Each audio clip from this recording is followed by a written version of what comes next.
টেম থাকলে পয়লা বৈশাখ, না থাকলে কাল বৈশাখ।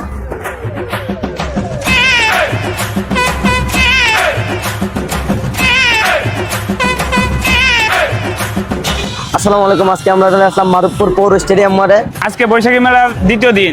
আজকে দ্বিতীয় দিন দেখবো আমরা এই মেলাতে কি কি রয়েছে। ভিডিওতে আমরা বাঙালির ঐতিহ্যকে তুলে ধরবো, তো সাথেই থাকুন।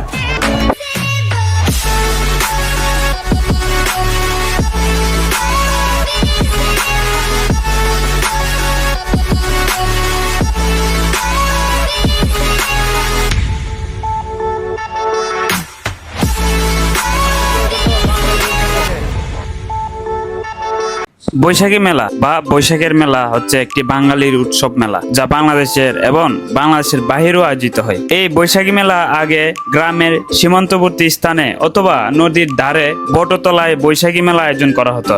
এসব মেলায় নামতো হাজার হাজার মানুষের দল। মেলায় থাকতো কাচের চুড়ি, রং বেরঙের ফিতা, নকশা করা হাত পাকা, আর বিনোদনের জন্য থাকতো নাগরদোলা, বাইস্কোপ, জারি সারি বাটিয়ালি গান, কবির গান, ষাঁড়ের লড়াই, লাঠি খেলা, পুতুল নাচ, নৌকা বাইচ, কুস্তি খেলা ও ইত্যাদি। কোথাও কোথাও বসতো জোয়ার আসরও। আবার কুটির শিল্পের সঙ্গে জড়িত মানুষের জন্য এই মেলা ছিল প্রাণের মেলা।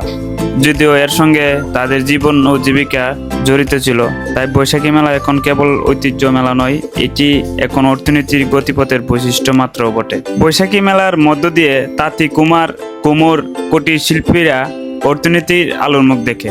তাই এই শ্রেণীর মানুষদের জন্য এই বৈশাখী মেলা অনেক গুরুত্বপূর্ণ, তা বলার অপেক্ষা রাখে না। ঐতিহাসিককে কেন্দ্র করে বর্তমানে ওই মেলার বিভিন্ন ধরনের আয়োজন করা হয়। এর মধ্যে রয়েছে নাগরদোলা, বাচ্চাদের বিভিন্ন রাইড, যা বাচ্চাদেরকে আনন্দ দিতে সক্ষম। যাই হোক, মেলাতে ঘুরতে ঘুরতে হঠাৎ আমি আর সানি দেখলাম আইসক্রিম বেচতেছে। তো আইসক্রিম দেখে হঠাৎ অতীতের কথা মনে পড়ে গেল, স্কুল জীবনের কথা। আমরা 2 টাকা 5 টাকা দিয়ে যখন আইসক্রিম খেতাম, তো আমি আর সানি আইসক্রিম নিয়ে খেলাম। তো আসলে অতীতের কথা বলার নয়, যা আপনারাও অনেকে এই আইসক্রিম দেখলে অবশ্যই অতীতের কথা মনে পড়বে। আপনারা যারা এই ভিডিও দেখছেন, আপনারাও হয়তো ওনার কাছ থেকে অনেকে আইসক্রিম খেয়েছেন অতীতে স্কুল জীবনে। তো আইসক্রিম খাওয়া শেষে হঠাৎ সুলেমানের সাথে দেখা, ছোট ভাই সুলেমানের সাথে কথাবার্তা খুনসুটি হলো। কিন্তু দুঃখের বিষয় হলো, তখন আমাদের সাউন্ড সিস্টেম তেমন ভালো ছিল না। হঠাৎ দেখা হলো আমার মহাব্বতের বড় ভাই রাসেল ভাই। ভাই কেমন আছেন? আলহামদুলিল্লাহ ভালো আছি। আপনি যে মেলাতে আসছেন, ঘুরতেছেন, আপনার কেমন লাগতেছে? ভালো লাগতেছে। আপনি এই মাধবপুর উপজেলার মধ্যে এটাই তো ঐতিহ্যবাহী মেলা। তো এই মেলা কি প্রতি বছর হলে একটা পরিবার নিয়ে ঘোরা যায়, এরকম হয় কিনা? ধন্যবাদ। আসলে বাঙালির যে একটা ঐতিহ্য, এই বৈশাখ আসলে যে একটা মেলা, এটাই আমাদের মাধবপুরে ঐতিহ্য একটা তুলে ধরেছেন। মাধবপুর উপজেলা স্টেডিয়ামে আয়োজন করেছেন যে মেলা কমিটি, তাদেরকে ধন্যবাদ। আসলে মেলা আসলে ছোটোবেলা দেখতাম ছোটো বাচ্চারা এবং আমাদের বড় ভাইয়েরা, মা বাবারা নিয়ে যে মেলাতে আসলে মেলার যে ঐতিহ্য বান্নি আমরা ছোটোবেলা বলতাম।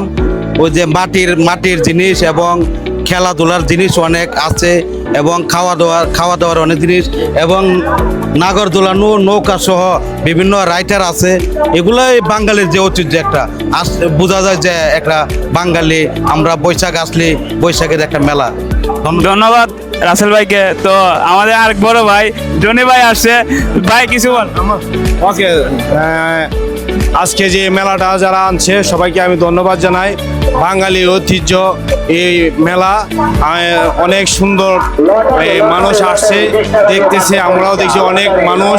সবাইকে ধন্যবাদ, ইয়াসিনকেও ধন্যবাদ। ধন্যবাদ জনি ভাইকে, ভালো থাকবেন। রাসেল ভাই ভালো থাকবেন। চলে রে, কারেন্ট লাগে না, কারেন্ট লাগে না রে, ব্যাটারি লাগে না রে।